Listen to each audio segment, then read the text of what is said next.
Hello students, सो हमने last lecture में क्या पढ़ा अबाउट एपिथेलियम टिश्यू। ओके, तो हम इस लेक्चर में स्टार्ट करेंगे कनेक्टिव टिश्यू के बारे में, जो सेकंड टाइप का हमारा ह्यूमन एनिमल टिश्यू है। Okay, so this connective tissue है वो पूरे बॉडी में widely distributed in our body. Okay, so connective tissue are most abundant and widely distributed in the body of complex animals.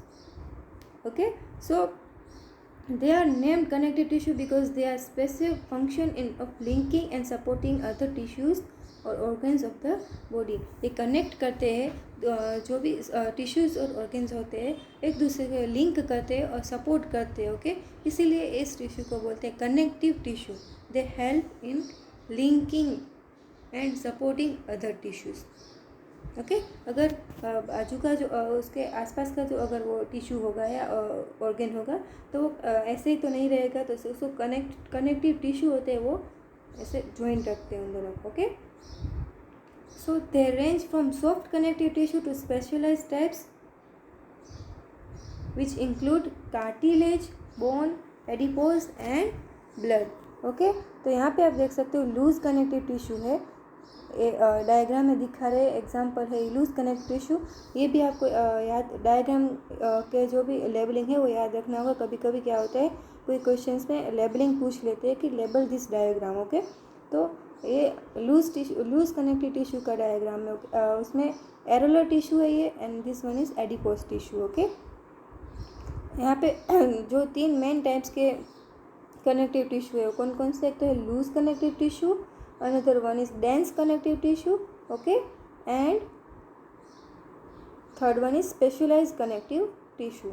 Okay, तो तीन main types के connective tissues होते हैं. तो ये जो डायग्राम है वो लूज कनेक्टिव टिश्यू का डायग्राम है. ओके, यहाँ पे आपको लेवलिंग करके भी दिखाया है कि ये फिब्रोब्लास्ट है और ये जो उसमें से ये भी जो भी थ्रेड लाइक स्ट्रक्चर उसमें से जो निकल रहे हैं उसे हम कहते हैं फाइबर्स, कोलाजन फाइबर्स बोलते हैं उसको. ओके, कोलाजन फाइबर्स, ये फिब्रोब्लास्ट है, देन दिस इज मैक्रोफेज और ये मास्ट सेल है जो बॉडी में प्रेजेंट होते हैं. वो एज हेल्प करते इम्यून सिस्टम हमारे बिल्ड करने के लिए हेल्प करते हैं. Okay, they fight against some harmful infected cells. Okay, और ये डायग्राम एडिपोज टिश्यू का है. ओके, ये ब्लैक कलर में जो है वो न्यूक्लियस है एंड जो ये ब्लैंक एरिया वो फैट स्टोरेज एरिया है. एडिपोज टिश्यू क्या करता है, वो फैट को स्टोर करता है. Okay,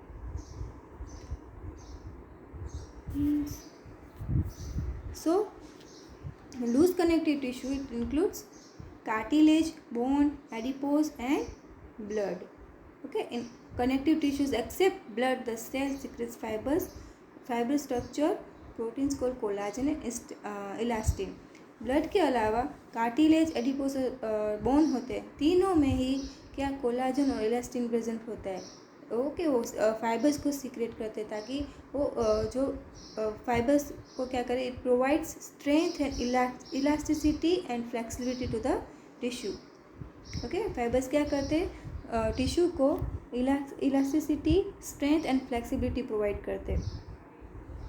okay, and this cells are also secrete modified polysaccharides which accumulate between cells and fibers.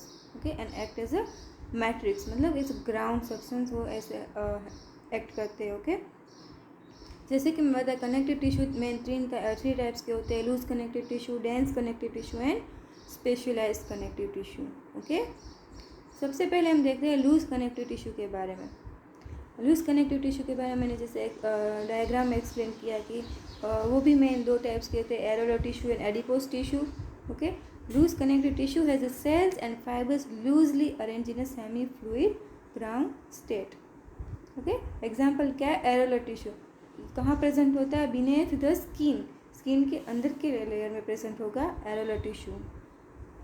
Okay, and often it serves as a support framework for epithelium. जो epithelium tissue है जो skin में ऊपर के layer में जो present होगा उसको ये सपोर्ट करते हैं.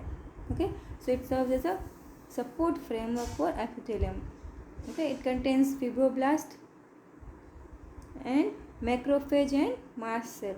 जैसे कि मैंने बताया यहाँ पे कौन कौन से सेल्स प्रेजेंट होते हैं, फिब्रोब्लास्ट प्रेजेंट होता है, मास्ट सेल प्रेजेंट होता है और मैक्रोफेज भी प्रेजेंट होता है लूज कनेक्टिव टिश्यू में. ओके, एडिपोज टिश्यू क्या is another type of loose connective tissue located mainly beneath the skin. ये भी स्किन के अंदर प्रेजेंट होता है. And the cells of this tissue are specialised to store fats. ये जो एडिपोज टिश्यू क्या करते हैं, फैट को स्टोर करते हैं. Okay, it has a function to store fat. Okay, ये जब हमें फैट की रिक्वायरमेंट नहीं होती है तब ये फैट स्टोर करके रखते हैं. जब रिक्वायरमेंट होती है तो they provide as the fat. Okay, the excess of nutrients which are not used immediately are converted into fats and are stored into tissue. Okay, fibers and fibroblasts are compactly packed in a dense connective tissue. dense connective tissue में क्या होता है, fibres और fibroblast होते हैं वो ऐसे compactly packed होते हैं, एक दूसरे से वो टाइटली पैक्ड होते हैं. Okay, and they have orientation जो होती है फाइबर्स की वो दो टाइप की हो सकती है. एक तो रेगुलर भी हो सकती है और इरेगुलर भी हो सकती है. ओके, यहाँ पे दोनों आपको डायग्राम दिखा रहे हैं. ओके, ये जो है वो रेगुलर की है. Okay, and this one is irregular. Okay, so orientation of the fiber show a regular or irregular pattern and are called dense regular and dense irregular tissue. Okay, जो ये वाला है वो है dense regular and this one is dense irregular. Okay, so in the dense regular connective tissue the collagen fibers are present in rows between many parallel bundles of fibers. Okay, example है tendons and ligaments. जो tendons और ligaments से जो tissue होते हैं वो regular alignment में present होते हैं. Okay, like this. जो टेंडन्स और लिगामेंट्स के टिश्यू ऐसे प्रेजेंट होते हैं. ओके, प्रॉपर ओरिएंटेशन होता है, वो रेगुलर में प्रेजेंट होते हैं. टेंडन्स क्या होता है, it attach skeleton muscle to the bones. And ligaments क्या होता है, वो दो बोन्स को अटैच करते हैं. Okay, they attach one bone to another bone. ये एग्जांपल है रेगुलर टिश्यू का. एंड जो dense irregular connective tissue has fibroblast and many fibres that are oriented differently. ऐसे कहीं पे भी अगर अरेंज है, okay, like this, they are not properly arrange. this type of tissue are known as dense irregular tissue. Okay, so and this type of tissues are present in skin इसका example है. Okay, cartilage, bones and blood are type of specialized connective tissue. specialized tissue में जो third type का जो हमारा connective tissue है, specialise connective tissue, that includes cartilage, bone and blood. Okay, cartilage क्या होता है, it is a solid and pliable and resist compression. Okay, जो कभी कभी बॉडी में ऐसे कंप्रेशन के रहे तो फिर पूरा अपना फिर से जो ओरिजिनल स्टेट होता है उसमें फिर से वो रिटर्न हो जाता है, उसे कहते हैं हम cartilage. Okay, so in the intracellular material of cartilage is solid, pliable and resist compression. Cells of this tissue are enclosed in small cavities within a matrix secreted by them. Okay, and most of this cartilage in vertebrates embryos are replaced by bones in adults. तो vertebrates में क्या होता है, जो mostly जो cartilages होते हैं वो जब एम्ब्रियो में most of the cartilage in vertebrate embryos are replaced by bones in adults. Okay, जो भी एडल्ट्स हो जाते हैं तब जो एम्ब्रियो में जो कार्टिलेज होते हैं वो बोन्स के फॉर्म में कन्वर्ट हो जाते हैं. Okay, and cartilage is present in tips of nose and outer ear joints. Okay, and between adjacent bones of vertebrate column, limbs and hands in adult. Okay, जो second type का हमारा specialised tissue है वो है bones. Bones have hard and non payable ground substance rich in calcium salt and collagen fibres which give bone its strength. आपको bone के बारे में पता है, हड्डियाँ. ओके, वो क्या होती है, कैल्शियम से रिच होती है, कैल्शियम उसमें होता है present. Okay, and this bones provide give us this जो कैल्शियम एंड कोलाजन फाइबर्स होते हैं वो क्या करते हैं, बोन को स्ट्रेंथ प्रोवाइड करते हैं. Okay, and it is the main tissue that provides structural frame to the body. Okay, and the bone cells जिसको astrocytes भी बोलते हैं, are present in the space called lacunae. Okay, जो bone cells होते हैं वो space जिसे कहते हैं हम lacunae, उसमें present होते हैं. and limb bones such as long bones, of the legs serves as a weight bearing function. ये आपको पता है कि लिम्ब बोन्स होते हैं जो हमारे लेग में प्रेजेंट होते हैं, वो क्या करते हैं, वो एज अ फंक्शन करते हैं, क्योंकि जो पूरा वेट होता है हमारे लेग पे डिपेंड होता है, इसीलिए। Okay, so they serves as a weight bearing function. They also interact with skeletal muscles attach to them to bring about movement. Okay, and bone marrow in some bones is a site for production of blood cells. Bone marrow के बारे में आपको पता होगा कि ये कभी जो बोन्स में कभी प्रेजेंट होते हैं वो ब्लड सेल्स के फंक्शन में हेल्प करते हैं, ब्लड सेल के प्रोडक्शन में हेल्प करते हैं बोन मेरो। ओके, जो थर्ड टाइप का हमारा स्पेशलाइज कनेक्टिव टिश्यू है वो ब्लड। ब्लड के बारे में आपको पता है, ब्लड में क्या प्रेजेंट होता है।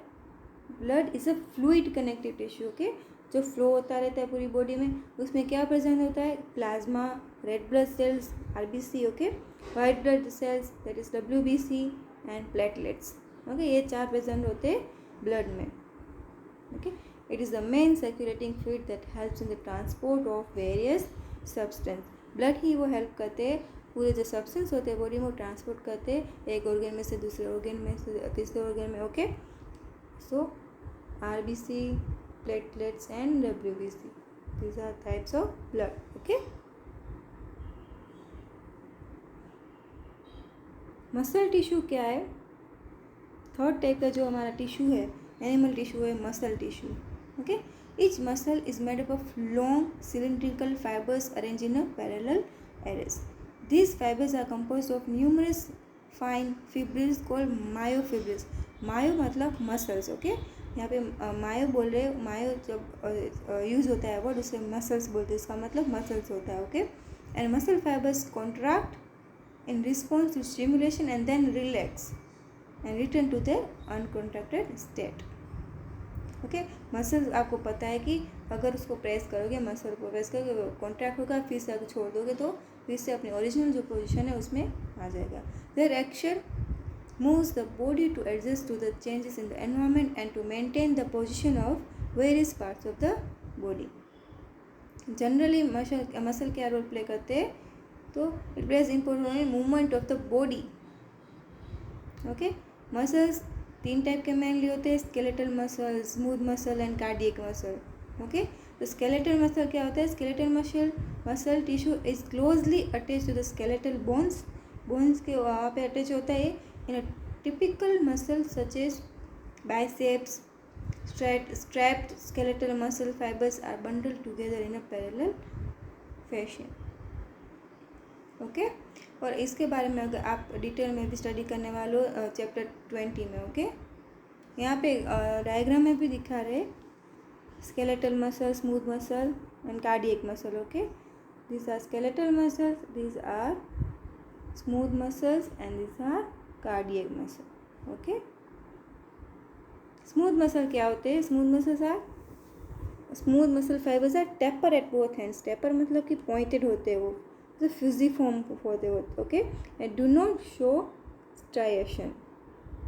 Okay, and cell junctions hold them together and they are bundled together in a connective tissue sheath. Okay, the wall of internal organs such as blood vessels, stomach and intestine contains this type of muscles. कहाँ पे present होते हैं smooth muscle, हमारे जो intestine है उसकी wall पे present होते हैं। ओके, इंटरनल ऑर्गन्स जो हमारे ब्लड वेसल्स के उसमें प्रेजेंट होते हैं, स्टमक और इंटेस्टाइन की वॉल पे प्रेजेंट होते हैं। Okay, smooth muscle, remember this. अगर क्वेश्चन पूछे स्मूथ मसल्स कहाँ प्रेजेंट होते हैं, you must know it. Okay, cardiac muscle क्या होता है, सी यह डायग्राम में भी दिखा है। Cardiac muscle tissues is a contractile tissue present only in the heart. उसके नाम में कार्डियक प्रेजेंट है, कार्डियक मतलब heart, it represent heart. Okay, cardiac muscles कहाँ पे प्रेजेंट होते हैं, हार्ट में प्रेजेंट होते हैं। ओके, जो हार्ट को ऐसे कॉन्ट्रैक्ट करते रहते हैं, हार्ट को हार्ट बीट कैसे होती है वैसे करते रहते हैं। Okay, cell junctions fuse the plasma membrane of cardiac muscle cells and make them stick together. Okay, और इसके बारे में आप आगे भी पढ़ने वाले हो चैप्टर नंबर 20 में मसल टिश्यू के बारे में। ओके, न्यूरल टिश्यू क्या होता है, जो न्यूरल जो हमारी नर्वस सिस्टम है उसमें प्रेजेंट होगा। ओके, न्यूरॉन्स क्या होते हैं, it is a unit of neural system excitable cells. Okay, यहाँ पे डायग्राम में दिखा रहा है न्यूरल टिश्यू, देखो see here. Okay, neural tissue exerts the greatest control over the body's responsiveness to changing condition। Okay, ये आपको पता है कि जो नर्वस सिस्टम है हमारा, उसका रोल क्या होता है, what role it plays. Okay, ये रोल प्ले करते हैं हमारे एक कंट्रोल का। ओके, हमें कैसे पता चलेगा कि हमें ठंडा लग रहा है, हमें गर्म लग रहा है। ओके, ये गर्म है तो हमें हाथ यहाँ से उठा लेना है, तो ये कौन रोल प्ले करता है, नर्वस सिस्टम हमारा। ओके, सो यहाँ पे जो टिश्यू प्रेजेंट होंगे उसे न्यूरल टिश्यू कहते हैं। Okay, so the neuroglial cells which constitute the rest of the neural system protect and support neurons। okay, and neurogelia make up more than 1/2 the volume of the neural tissue in our body। okay, so when a neuron is suitably stimulated, an electrical disturbance is generated which swiftly travels along its plasma membrane। An arrival of this disturbance at the neuron ending or output zone triggers events that may cause stimulation or inhibition of adjacent neurons and other cells। okay, तो ये भी आप you will study this in detail in chapter number 21। तो यहाँ पे सिर्फ आपको brief में दिखा रहे हैं कि न्यूरॉन्स कहाँ पे प्रेजेंट होता है, न्यूरल टिश्यू क्या करता है प्रेजेंट। ओके, सिर्फ ब्रीफ में करना, डिटेल में नहीं करना है यहाँ पे। तो डिटेल में हमने सिर्फ 2 ही टिश्यूज़ किए, connective tissue and epithelial tissue. Okay, muscle tissue and neural tissue के बारे में आप डिटेल में दूसरे चैप्टर्स में भी, आगे के चैप्टर्स है उसमें भी आप पढ़ोगे। ओके, सो ये था हमारा टॉपिक एनिमल टिश्यू जो विच इज़ फिनिश्ड। हम नेक्स्ट चैप्टर में ऑर्गन एंड ऑर्गन सिस्टम के बारे में पढ़ेंगे। Okay, so if you have any doubt you can ask me. Thank you.